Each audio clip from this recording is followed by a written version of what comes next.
આવ્યા છો? મારું નામ કુંદનબેન દીક્ષિતભાઈ અને ગામ રણમલપુર છે. મારું પિયર જેતપર છે. અત્યારે અમે જેતપર આંદોલનમાં ગયા હતા અને બધાની પરિસ્થિતિ જોઈ અમને ખૂબ દુઃખ થયું. પણ હવે જોતા એવું લાગે છે કે આ 182 ધારાસભ્ય રહે ને આ બધાને ઘર ભેગીના કરી દેવા જોઈએ. એકે કઈ કામના નથી કે નથી સંસદ સભ્ય કઈ કામના. તમને અહીંયા હું બધાને બેસાડવા મોકલા હે? ગાંધીનગર શું કરો છો? એસી માં બેઠા બેઠા હવા ખુરશી પાણી બધું અમારા નામનું છે. બધું અમારે ઓલામાંથી લ્યો છો નથી લેતા પગાર બધું અમારામાંથી. અને અમને પોલીસ મોકલી અમને ધમકાવો ધોકાવો આ કઈ તમારી રીત કહેવાય?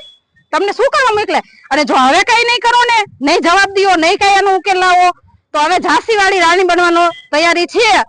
ખૂબ લડી મર્દાની થી ઝાંસી વાળી રાણી થી રસ્તા રોકો આંદોલન થશે બરાબર. પછી નો કેતા અને મારવું એટલું મારજો. પોલીસે મુદ્દે તો અમારામાંથી જ બનેલા છે ને. એમને બાપાને જમીન હશે કોઈ એમને નથી પોલીસ વાળા બની ગયા. યાદ રાખજો. અને આ અમારી ખુલ્લી ચેલેન્જ છે. સ્વીકારી લેજો. હજી સમય છે બરાબર. પછી જોયા જેવી થશે સરદાર નીતિ થશે પછી નો કેતા.